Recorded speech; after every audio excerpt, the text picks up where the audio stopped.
खबर शामिल करने फैसलाबाद के चक नंबर 249 रेबे दे गर्ल्स प्राइमरी स्कूल दी जिथों के महकमा तलीम फैसलाबाद की नाअहली की वजह तो भूत बंगले का मंजर पेश करन लगा।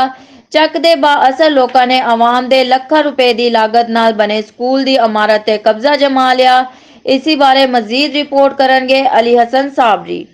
जी माले मुफ्त दिले बेरहम फैसलाबाद के नज़दीकी तरीन पिंड 249 रेबे दे बच्चियां दे प्राइमरी स्कूल जिहड़ा कि हुण तू कुछ अरसा पहले बनया उस ते पिंड दी बाअसर शख्सियात ने कब्जा कर रखा है। महकमा तालीम फैसलाबाद ने बच्चियां दे स्कूल दे अंदर जम करके अपनी जान छुड़ा लई।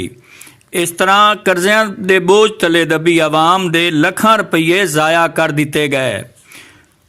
इस दे नाल ये भी दसना जरूरी है कि पिंडां थावां दे अंदर ਜਿਹੜੇ लोग ने वो अपनी बच्चियां ते बच्चियां नूं इकट्ठियां तालीम दी इजाज़त कदी भी नहीं देंदे।